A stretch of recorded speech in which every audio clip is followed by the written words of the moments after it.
Welcome to the penalty box.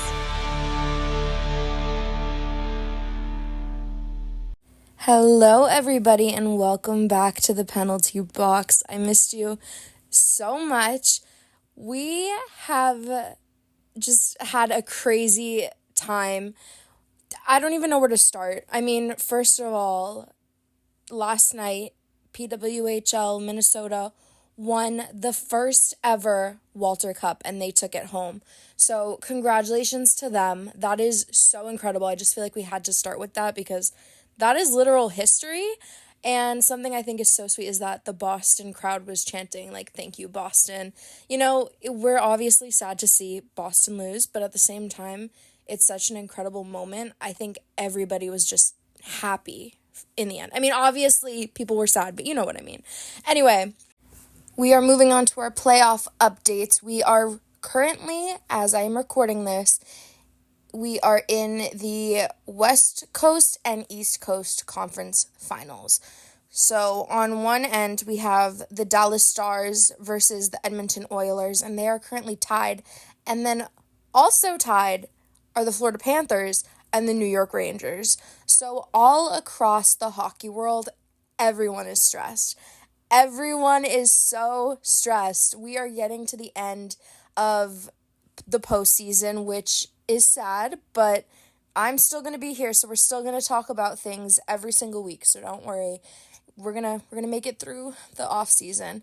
But anyway, that means all the rest of the teams that are gone include, the Golden Knights, Jets, Tampa Bay, Maple Leafs, Predators, Kings, Capitals, Islanders, Avalanche, Bruins, Hurricanes, and Canucks.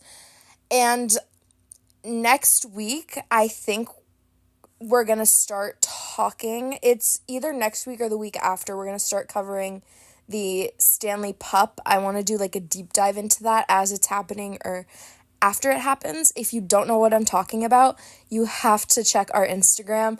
There is a Stanley Cup competition happening with rescue dogs, and they are all like named after players.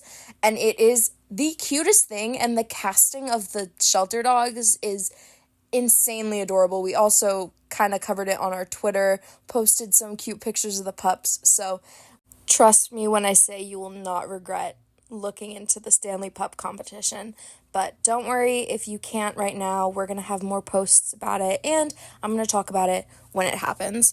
But we are going to be moving on to our hockey hot topics, starting off with Tessa Virtue and Morgan Rielly being pregnant. Congratulations! This is so exciting. The couple is expecting their first child, and if you did not know, Tessa, she is an Olympic champion figure skater, and then Morgan Rielly is a defenseman for the Toronto Maple Leafs. And they actually got married earlier this year, and they announced their pregnancy on, I believe, Tessa's Instagram this past week. So that is so adorable. We love baby season. We love when the hockey babies come. I love all the baby hockey jerseys. Oh, that actually reminds me. A lot of people were asking about where to get good hockey things, and I made a gift guide and people kept asking. So I was like, I'm going to apply for the Amazon influencer program on the penalty box's behalf rather than like my own, because I already have one. And they approved us, and I made so many lists. I made lists for kids and babies and a list for pets, my makeup favorites, my personal favorites. So I highly recommend. I added literally everything there.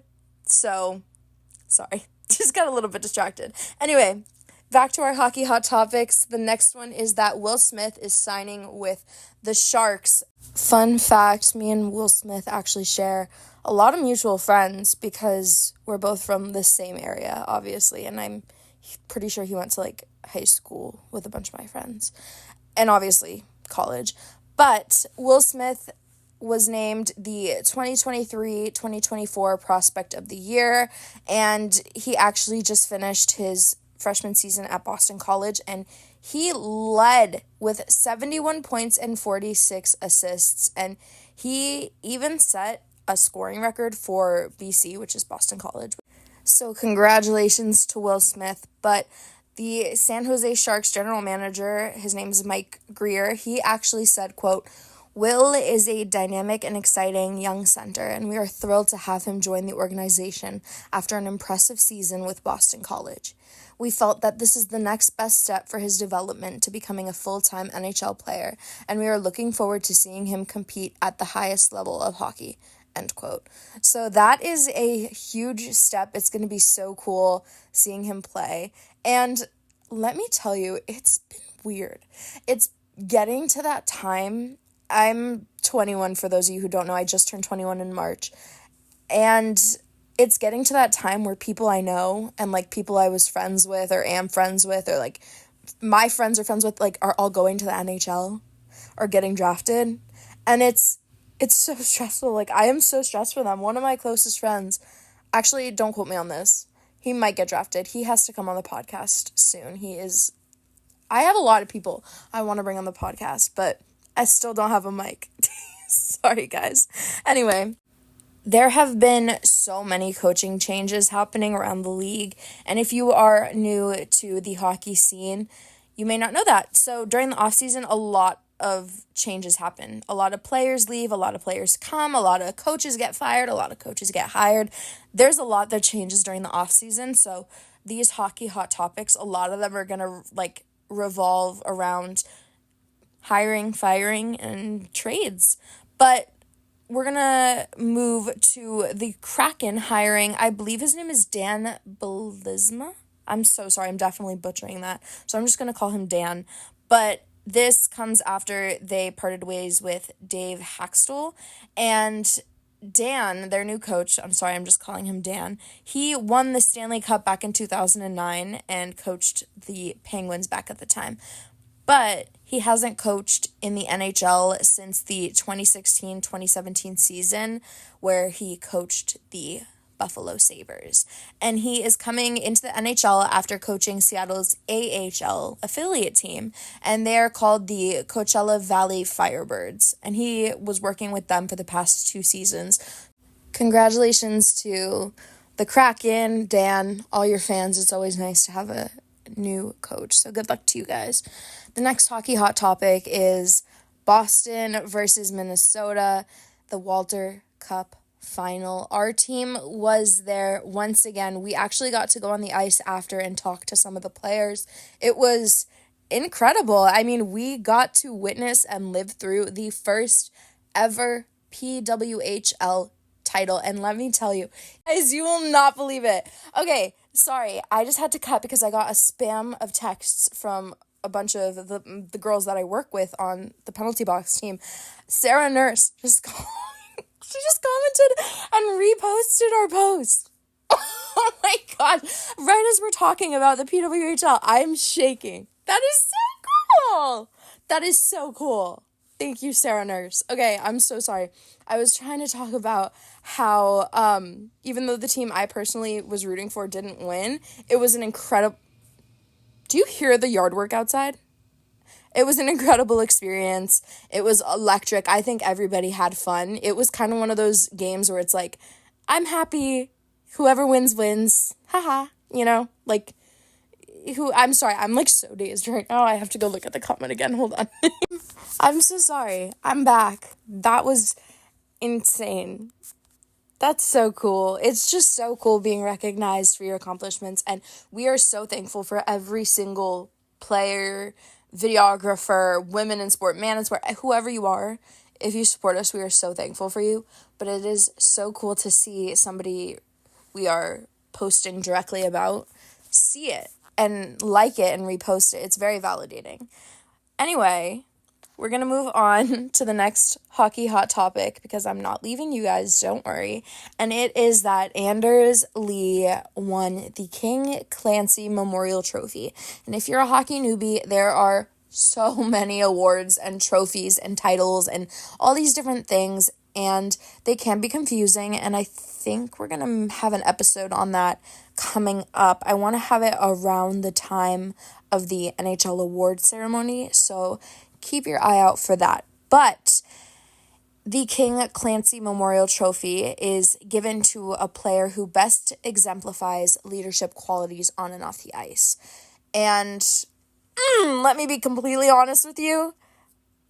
I'm a little 50-50. He's probably a great guy off the ice, but we had a moment earlier. Not me and him. Him and one of my favorite teams, and I was like, oh my God, you were ridiculous. But sorry, I'm sure he's a great guy because he was given this trophy. He loves to help kids and their families that are struggling with cancer. So he really does make a difference off the ice. I will give him that. Since he won this award, he gets $25,000 that he can donate to any charity of his choosing. Now, Anders, I know you love children and cancer. I know you... Oh my God, please don't cancel me for that. That's actually bad. I know you love helping children that are struggling with cancer.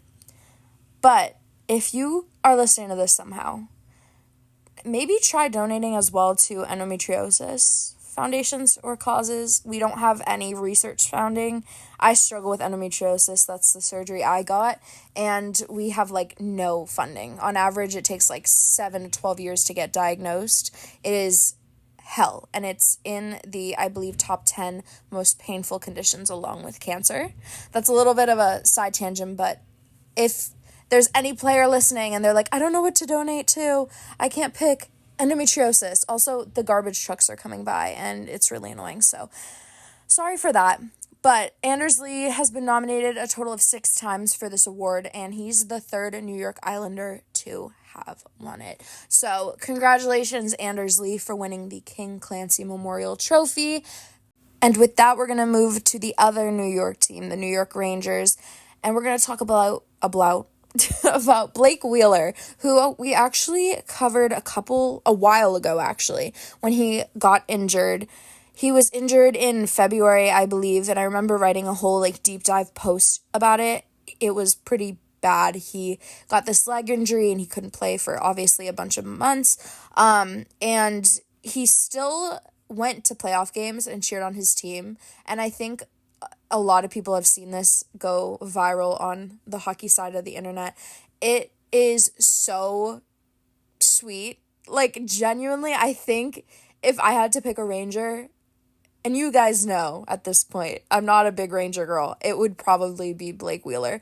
He is so adorable at the edge of the glass, just celebrating with his team, and he got on the ice for Game 5, and he was with actually Rempe and Goodrow, obviously, but it was very nice to see him back on the ice. I can't even imagine how excited he was and thrilled, and the feeling of adrenaline, how much energy there probably was too, especially now that they are tied. It is so stressful. They keep going into overtime.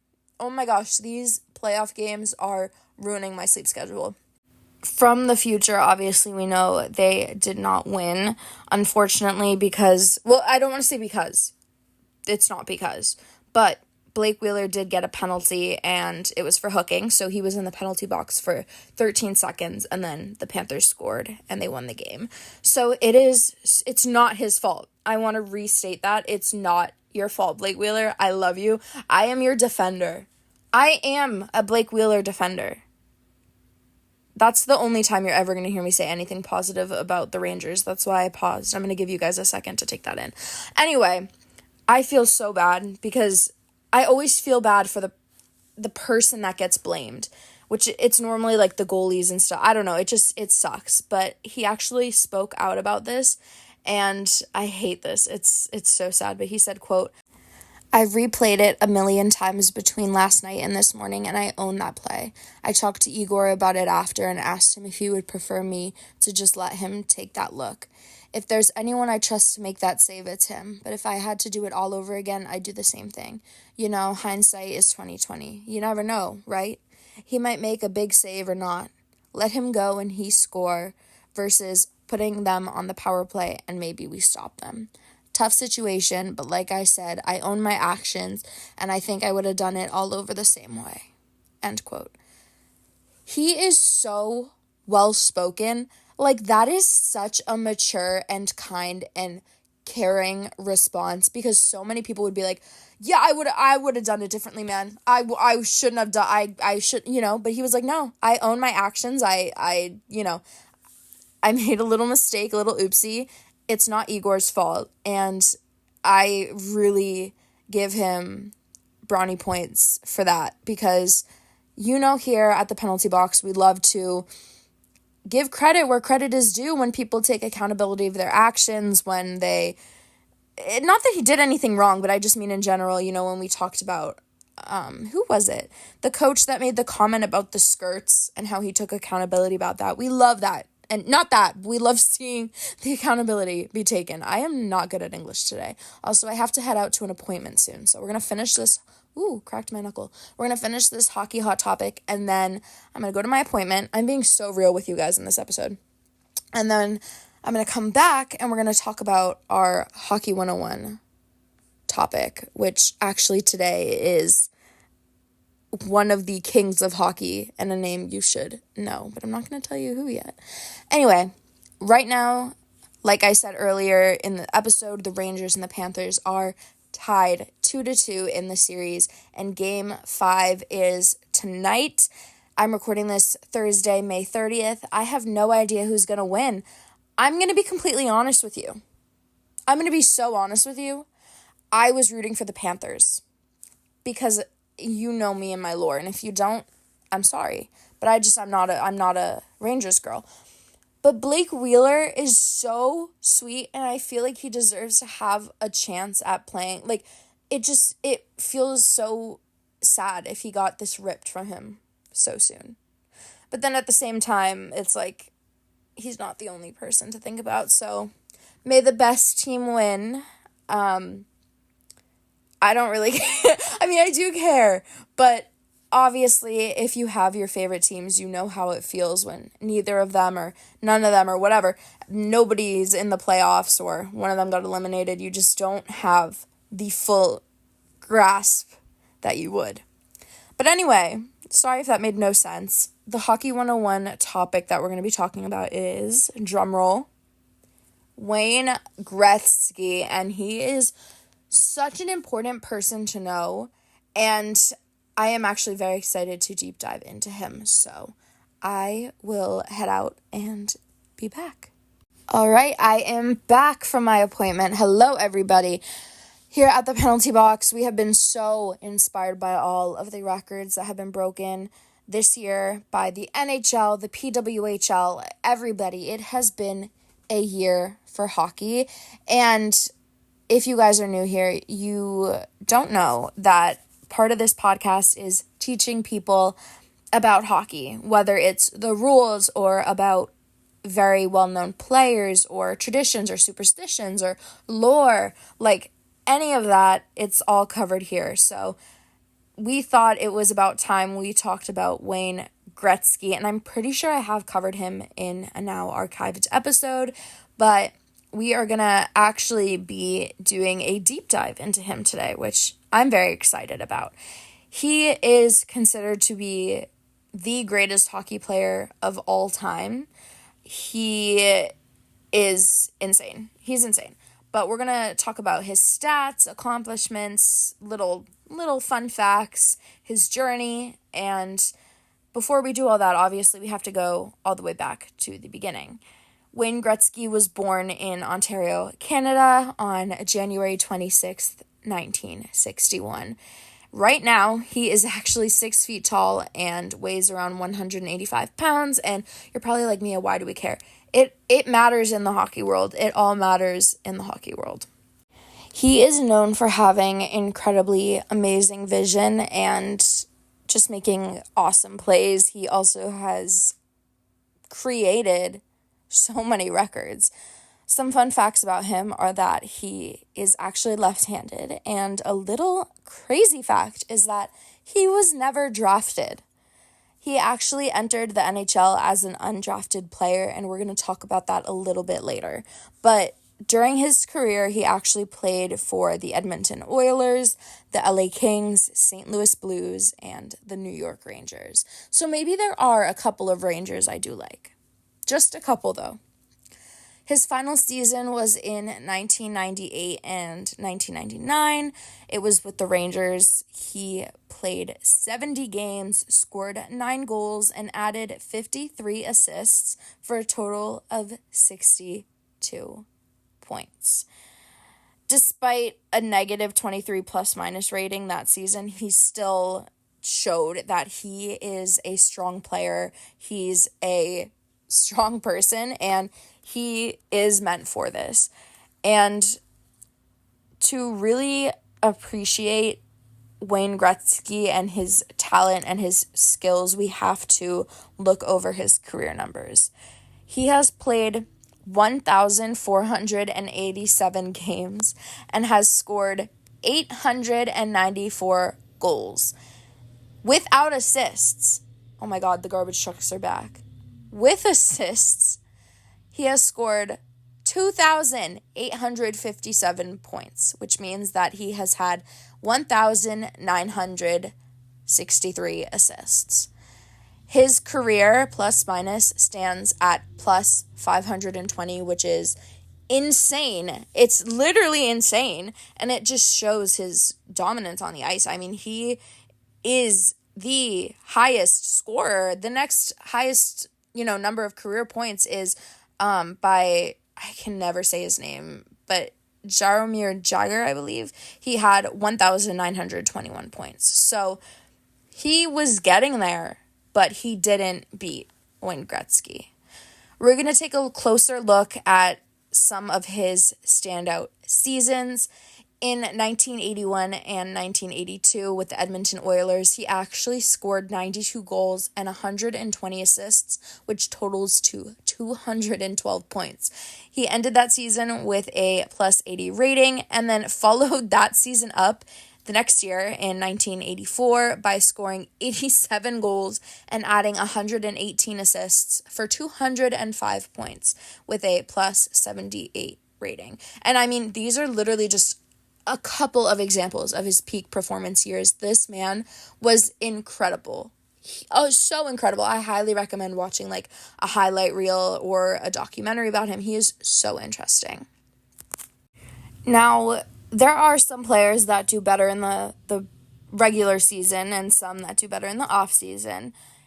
His wasn't just about regular and it wasn't just about the off season. He literally shined in both and helped pretty much every team he was on to get a bunch of Stanley Cup victories. He actually played in 19 playoff games during the 1987-88 season and 21 games in the 1986 to 1987 season, which just shows everybody that he has the ability to really elevate his game when it matters the most, when the pressure is on, when everyone's watching, and when the cup is on the line. Now, obviously, being this great of a player, you can't just go without awards and titles and being all fancy. So we're going to talk about some of the things he has won. And they include the Art Ross Trophy for being the league's top scorer 10 times, the Hart Memorial Trophy as the NHL's MVP 9 times, and the Conn Smythe Trophy as the playoff MVP twice. He was also named the NHL First All-Star Team 8 times, which is insane. This man probably, I want to see his trophy room. It's probably insane. His influence has genuinely gone beyond the ice, though, and I'm not just saying that to sound cliche. He really is known for his sportsmanship and what he brings to the game. He obviously has won the Lady Byng Memorial Trophy 5 times. That is for sportsmanship. And he won the Lester Patrick Trophy for outstanding service to hockey in the United States in 1994. So this man is a great guy through and through, on and off the ice. And the awards are just some of the things that speak to that. They're just kind of like a visual. In some of the charities and foundations he supports are Arthritis Society of Canada, Bone Marrow Foundation, Boys and Girls Club of America, a last name I cannot pronounce, Fund to Cure Paralysis, Casey Lee Ball Foundation, Celebrity Fight Night Foundation, Celebs for Kids, James R. Jordan Foundation, Los Angeles Police Memorial Foundation, Lupus Canada, Make-A-Wish Foundation, Medic Alert Foundation, Muhammad Ali Parkinson Center, Nevada Cancer Institute, Oxfam, Souls for Souls, Starkey Hearing Foundation, the Miami Project, Watering Seeds Organization, and the Wayne Gretzky Foundation. So this man is supporting so many people. And that's not even all of them. That's just like a little list, because I if I read you the entire list, you would probably hate me and not want to talk to me ever again. But you would love Wayne Gretzky, so that's all that matters, all right? I don't know. But he's done a lot of charity work now that he is retired. He is doing an incredible job. I mean, in 2017, he donated $99,000 to a brain center group. He has done so much. So, Wayne Gretzky, you are an incredible person. You are an incredible human obviously, I don't know you personally, but from what I've seen, so thank you for your work, both on and off the ice. I think there aren't too many players that genuinely deserve the title of being, like, amazing on and off the ice, but Wayne Gretzky is definitely one of those people. Now, going back to what I talked about before, I touched on it very quickly, and it was how he was never drafted to the NHL. He was signed as an underage free agent by the Indianapolis Racers of the WHA in 1978. After a little time there, he was traded to the Edmonton Oilers, and that is where he made his mark in the NHL. One of the most notable trades in sports history was when Gretzky was moved from the Oilers to the Kings in 1988. This was an insane move, and it actually helped popularize hockey in California and across the United States because of one man. That is crazy. His career ended with the New York Rangers, like I mentioned before, and he officially retired on April 16th, 1999. And this moment, I was not alive. A lot of us were not alive, but from what I've seen, what I've read, what I've heard, it was one of the biggest moments in hockey history, and it marked the end of an era for one of the game's most incredible players. His legacy is defined by his records, his influence on the game, his ability to perform at the highest level consistently, his work off the ice, everything he does is incredible. And I think he is a very good role model, and it's good that, how do I word this? It's good that he is the one breaking all these records, and he is the one at the top, because it very well could have been a total jerk that is just a bad person, but we got somebody who's a very good influence. So thank you, Wayne Gretzky. His records of 894 goals and 2,857 points have not been broken yet, and honestly, they might never be broken, which is kind of crazy. But who knows? Players, the game, everything changes, but something that will never change is his impact. He is genuinely so cool. He's still alive. He's still hanging. So highly recommend checking him out if you are a newbie and you don't know much about him. He is a great place to get started. And obviously, if you are a pro and you know all about Wayne Gretzky, this was just a fun little refresher. But I want to say thank you so much for supporting me, for supporting this podcast, for supporting my team. You are making all of our dreams come true, because so many women go into everything in this brand. There's 3 of us working on the podcast team. There's so many people on the graphic team, the writing team, the social media teams. So we are all unpaid women working so hard. And I like to mention it in every episode. We are just so thankful. And I just want to thank my team. Thank you for believing in me and working with me and putting up with me. And big shout out to my lovely podcast assistants. I call them my podcast coordinators. The names are Rachel and Emma. You girls are incredible. Thank you for everything you do. I feel like I'm accepting an award, but I genuinely do just want to give gratitude and also give people the credit they deserve for the work that they do. So thank you all. Thank you, listener. If you're still listening to me ramble and you want to rate the podcast 5 stars, that would mean the world to me. Or if you're on YouTube, give us a thumbs up, hit the like button. We appreciate it. Every single thing helps. Thank you guys again. Make sure to check out our socials. We will see you all over there, and I'll meet you guys in the penalty box. Bye. Thanks for tuning into the Penalty Box podcast. Don't forget to connect with us on social media by searching for the Penalty Box. Also, make sure you hit that follow button on Spotify. And if you enjoyed the show, leave us a 5-star review. Until next time, see you in the penalty box.